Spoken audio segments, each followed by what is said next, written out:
Está no ar mais uma edição do Trabalho Legal e você vai ver. Não é só de glamour e ostentação que vivem os jogadores de futebol.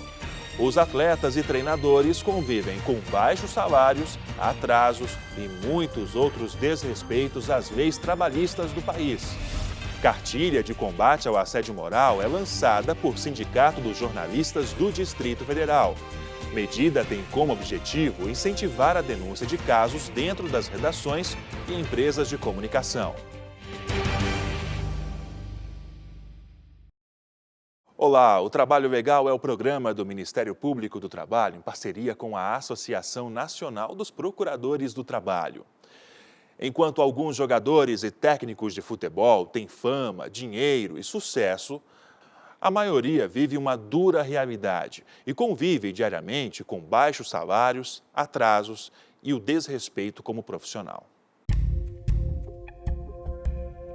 Você acha que a vida dos jogadores de futebol gira em torno de fortuna e ostentação? Sim, senhor. Acho que sim. Eu gosto de mostrar que estão por cima, né? Andando de carrão de luxo, casa bonita, apartamentozão, cobertura. Por isso que eu acho que eles ganham bem. Só que a realidade não é tão fácil assim. Os atletas, independentemente do currículo e carreira, sofrem com a desvalorização. Apesar de o esporte ser um dos mais populares do mundo e ter muita visibilidade, o dia a dia desses trabalhadores não é nada fácil. Bem diferente da rotina do glamour dos jogadores que atuam em grandes clubes. Dos mais de 28 mil atletas registrados no quadro da Confederação Brasileira de Futebol, cerca de 23 mil ganham até R$ 1.000 mensais, dado alarmante que serve de comparativo, por exemplo, com o salário de um servente de obras, que recebe inicialmente R$ 1.017. O futebol, muitas das vezes, as pessoas olhando de fora, parece ser fácil, né? As pessoas olham e falam, estão ali dentro jogando futebol, uma brincadeira de criança, né? Porque todo garoto quer ser jogador de futebol, é um prazer estar jogando.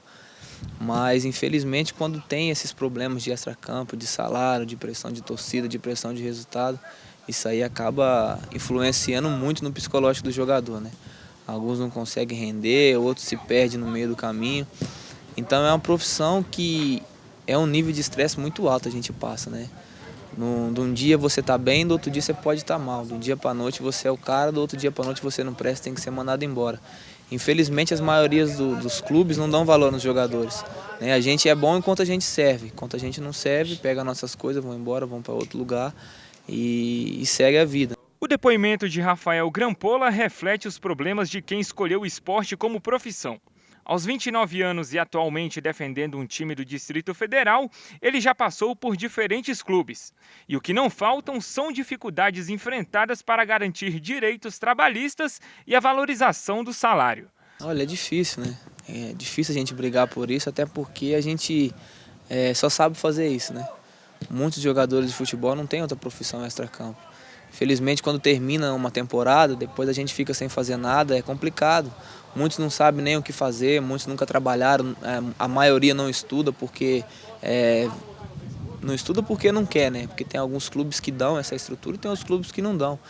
Então é difícil de você brigar pelas leis trabalhistas, porque se você coloca o clube na justiça, depois é capaz de você não voltar mais ao clube, é uma porta que se fecha, né? Infelizmente a nossa carreira é muito curta e a gente não pode ficar fechando porta. A gente tem sempre que deixar uma porta aberta.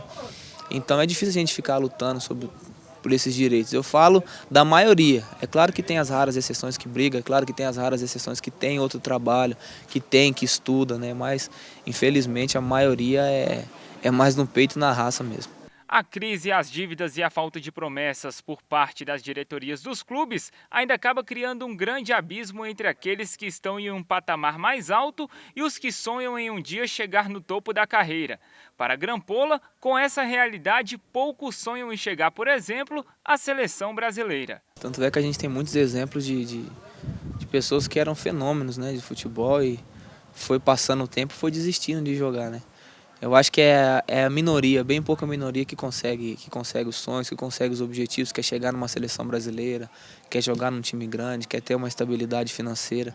Eu acho que são poucos, né? E a outra parte, infelizmente, são operários da bola, né? São trabalhadores normais, como todo mundo. Então, é uma realidade muito diferente daqueles que estão lá em cima e da gente que está buscando um espaço de chegar lá em cima.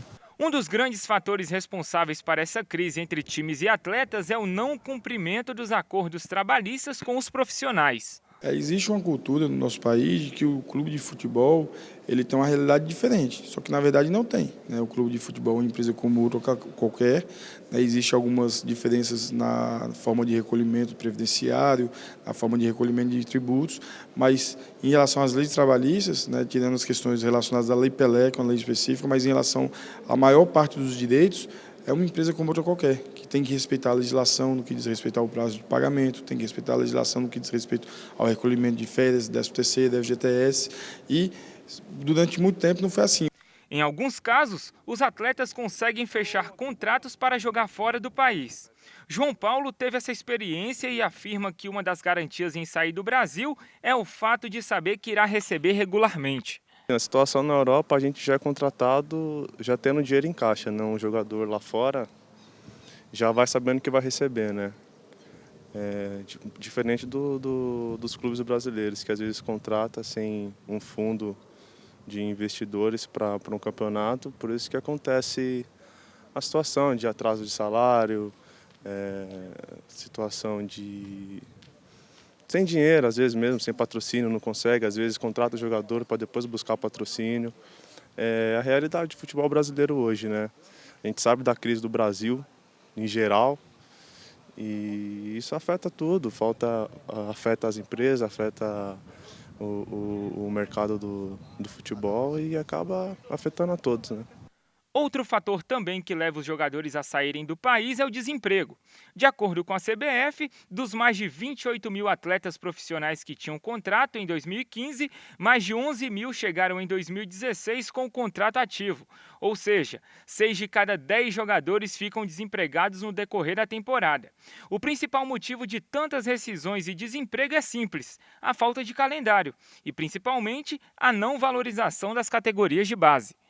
Somente cerca de 200 atletas recebem salário acima de R$50 mil, representando menos de 1% de todos os profissionais da modalidade.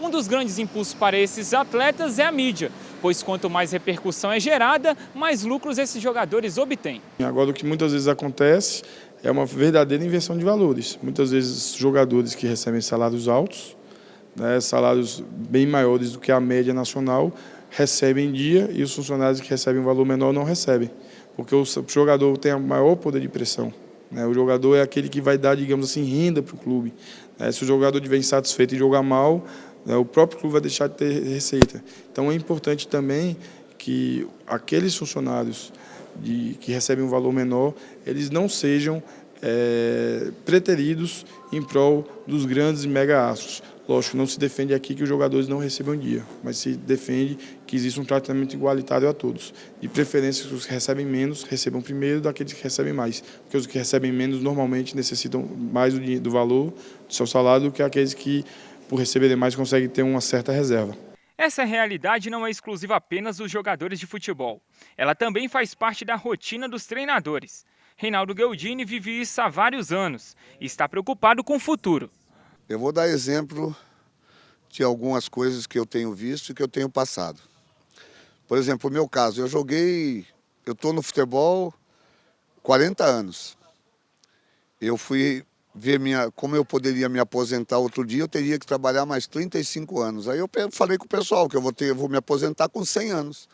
Porque os clubes não pagam, a gente não sabe a quem recorrer.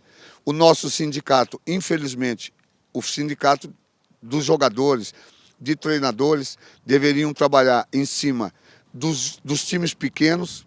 Gheldini faz um alerta sobre o futebol brasileiro. Eu acho que o futebol brasileiro, infelizmente, está largado. Eu me preocupo porque eu já estou encerrando.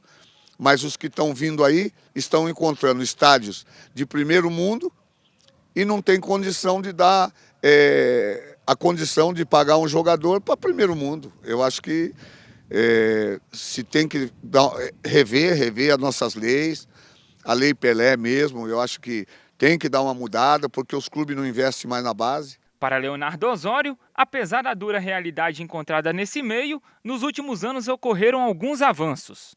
Na verdade, é uma questão cultural, né? É uma questão que sempre foi assim e que tem melhorado, pelo menos os grandes clubes têm melhorado. Por exemplo, hoje no nosso país, por conta até de cobrança dos próprios jogadores, né, organizados, hoje a gente tem um calendário que permite que os jogadores no final do ano tenham todos direito a férias, os dos grandes clubes, né? Todos têm direito a férias de um mês. Então, hoje existe uma melhoria nos últimos anos, mas tem sempre que avançar. Porque, como eu falei antes, o fato de ser um clube de futebol não desonera nenhum desses clubes ao cumprimento da legislação, de toda a legislação, e aqui com enfoque especial para a legislação trabalhista. Só que mesmo diante desses obstáculos, o profissional da bola segue driblando cada adversário em busca de um futuro melhor.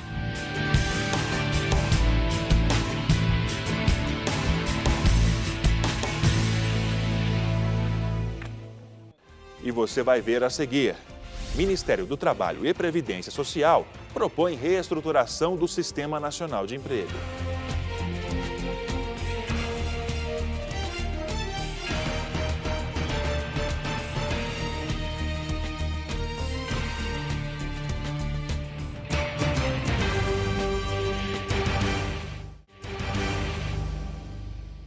E o espaço agora é dos chefes e patrões dispostos a colocar a boca no trombone para mandar recados aos empregados.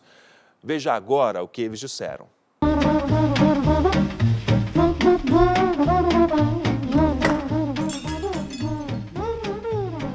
Equipe, obrigado pelo empenho, pelo esforço. O resultado está maravilhoso. Está usando menos o celular, obrigado, o resultado está indo bem.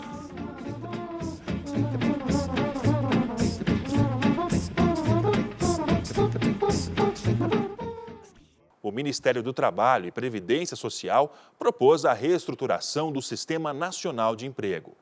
O anteprojeto de lei será encaminhado ao Congresso Nacional e prevê a transferência automática de recursos federais para estados e municípios.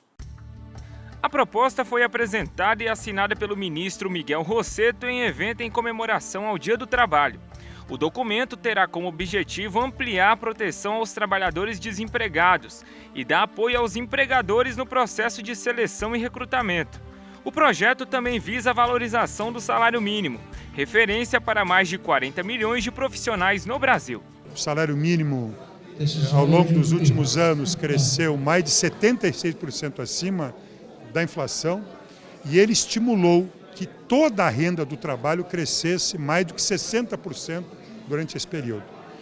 Portanto, ela é um instrumento poderoso e eficiente para melhorar o piso da remuneração salarial no país, elevando este piso, melhorando a distribuição de renda no nosso país e garantindo qualidade de vida a mais de 48 milhões de trabalhadoras e trabalhadores que têm o salário mínimo como referência. E desses, são mais de 22 milhões de aposentados rurais e urbanos que recebem um salário mínimo. Portanto, ele é uma conquista importante, estratégica para o desenvolvimento da economia nacional, porque ele garante um mercado interno forte em todos os municípios e regiões e, ao mesmo tempo, é um poderoso instrumento de justiça social e de qualidade de vida. A assinatura do decreto também reformulará o Conselho Nacional do Trabalho, que passará a ser interministerial, com a participação dos Ministérios do Planejamento, da Fazenda e das Mulheres. A instalação do Conselho Nacional do Trabalho é um elemento que tem que ser comemorado, é uma antiga reivindicação das centrais sindicais e mesmo dos empregadores de um espaço de discussão tripartite que possa discutir as regras para o mundo do trabalho. E principalmente, e esse é o destaque central da nossa opção desse evento, é o grupo de trabalho para estudar, levantar as intervenções militares durante a ditadura nos sindicatos. A memória é importante ser resgatada, a memória é importante ser relatada para que a sociedade brasileira entenda a importância da democracia. Presente no evento, o Procurador-Geral do Trabalho, Ronaldo Fleury, elogiou a iniciativa do ministro Miguel Rossetto em propor uma comissão para discutir propostas que promovam a igualdade e o combate à discriminação. E afirmei e reafirmo, nenhuma outra atividade humana representa tanto a dignidade como o trabalho. O poeta já dizia que o homem sem trabalho não tem honra, e sem a sua honra se morre, se mata. Aqui, são tratados 2 temas: emprego e igualdade. 2 temas essenciais: emprego, o direito ao trabalho, e igualdade, o direito a um trabalho digno.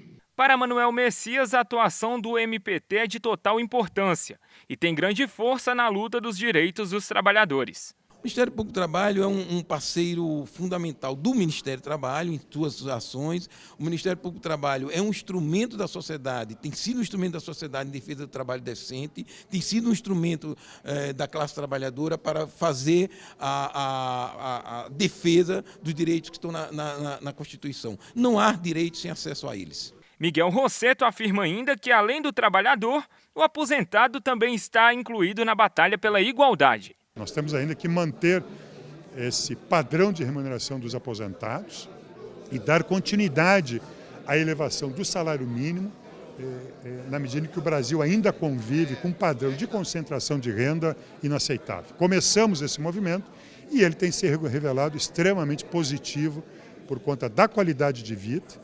Ele garante respeito e dignidade a esses milhões de brasileiros que vivem nas comunidades rurais, nas periferias urbanas de todo o nosso país. E é um grande estímulo às economias locais.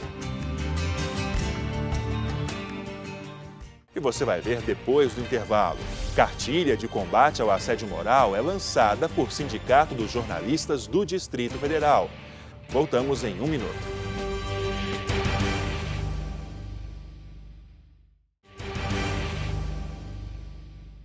O MPT alterou os horários de funcionamento e atendimento ao público. As mudanças estão de acordo com as metas da gestão do Procurador-Geral do Trabalho para reduzir gastos e economizar energia elétrica e água.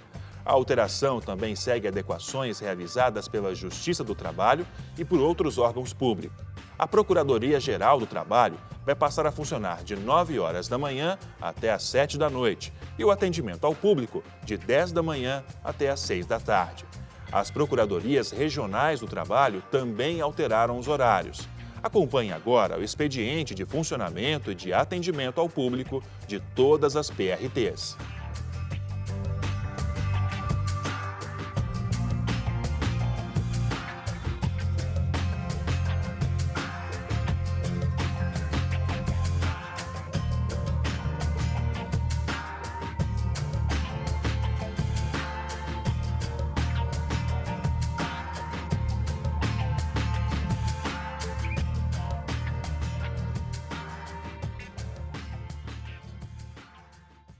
Uma das principais reclamações feitas pelos profissionais ao Sindicato dos Jornalistas do Distrito Federal é a de assédio moral. Para tentar acabar com o problema, foi lançada uma cartilha para conscientização contra essa prática no ambiente de trabalho. Luiz é formado em jornalismo há 20 anos. Já passou por 7 redações. Na atividade há tanto tempo, o que não falta a ele é experiência. Só que nem todas as lembranças de 2 décadas de profissão são agradáveis. Os fechamentos da redação que eu trabalhava iam até muito tarde. E eu lembro que eu saí entre 4, mais de 4h30 da manhã. E quando eu fui para casa, dormi, e eu estava dormindo, eram 8 horas da manhã e meu telefone tocou. Na época, acho que o celular. O telefone tocou 8 e pouco da manhã, era minha chefe, perguntando: onde você está? Eu falei: eu estou dormindo. Eu saí daí quase 5 horas da manhã. Ela falou: preciso de você agora aqui. E desligou o telefone. Na ocasião, você sabe que a minha imaturidade, eu posso ter pensado que era uma atitude normal dela, embora tenha ficado chateado do não reconhecimento. Eu falei assim: ela deve estar precisando de mim mesmo. Eu levantei e fui para a redação. Outros chefes do Luiz também o fizeram passar por situações humilhantes, inclusive na frente dos colegas de trabalho. Observando o que já me aconteceu, de editor gritando comigo ou chamando a atenção de uma forma diferente, com certeza já me constrangeram numa redação. Só que sempre na minha cabeça eu entendia que era do jogo, talvez por falta de maturidade, né? Hoje eu entendo que não aceitaria esse tipo de tratamento mais.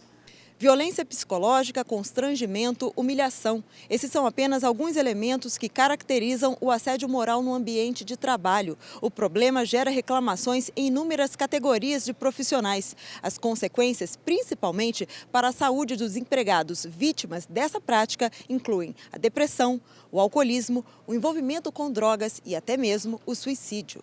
Para instruir os profissionais sobre como agir para denunciar essa prática, o Sindicato dos Jornalistas do Distrito Federal lançou a cartilha Assédio Moral, uma violência que não pode ser silenciada. A cartilha, ela aborda essa caracterização do assédio, né? Ela tenta explicar para o jornalista o que é o assédio, o que caracteriza o assédio, que tipo de pressão dá para dizer que é assédio, que é isso. A gente tem que ter essa preocupação de saber diferenciar mesmo o que é o assédio moral para deixar a pessoa bem clara daquilo que ela está reivindicando ou daquilo que ela está denunciando. É importante que a pessoa saiba se ela realmente está sofrendo assédio ou se realmente é uma pressão, ou que também já é ruim, ou é uma exigência e que de repente ela não está sabendo administrar. Grande parte das denúncias de assédio moral que chegam à ouvidoria do sindicato tem relação com o acúmulo de função desses profissionais. Muitas vezes o jornalista é passado por situações vexatórias, né? O patrão, no caso o chefe imediato, coloca ele em situações que faz com que ele dê a entender que ele é um incompetente ou que ele está com preguiça de desenvolver aquela função que na verdade não era dele. Essa especialista em direito trabalhista explica que o assédio moral pode ser praticado não só pelo chefe, mas também pelos colegas de trabalho. Podemos ter os xingamentos, podemos ter o isolamento do trabalhador, rumores que começam a ser reiterados, não é? De repente, estar colocando o trabalhador numa situação vexatória com piadinhas, isso também pode acontecer e que, infelizmente, acontece muitas das vezes no que a gente chama do assédio horizontal, ou seja, entre os próprios trabalhadores, quando às vezes por disputa de cargos começam a ofender o trabalhador, criar situações falsas tentando denegrir a imagem e o empregador não faz nada para que isso evite. Para comprovar a denúncia, a especialista cita exemplos das provas necessárias contra o assediador. O que a gente acaba usando muito? Testemunhas. Quando as testemunhas ainda estão trabalhando para o empregador, aí com certeza a gente fica numa situação difícil. Gravações. O que a gente indica, inclusive, que grave. Às vezes numa reunião, você vai para uma reunião, grave. Porque essas gravações você vai apresentar em juízo, vai degravar também, apresentar o áudio, degravar todo o conteúdo dessa conversa para que o juiz possa ter uma noção do que está acontecendo.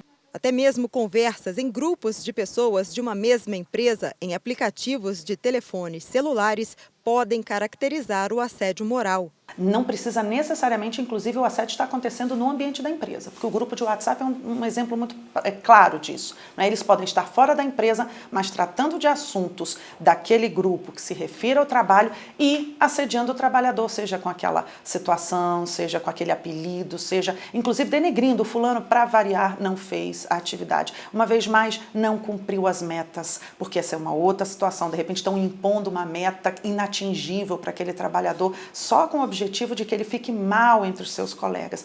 Depois de experiências boas e ruins na profissão, o Luiz aprendeu que é muito importante que todo profissional lute para ter os direitos respeitados. Eu via muitos colegas pensando assim, se eu for denunciar, eu vou me queimar com todas as outras redações.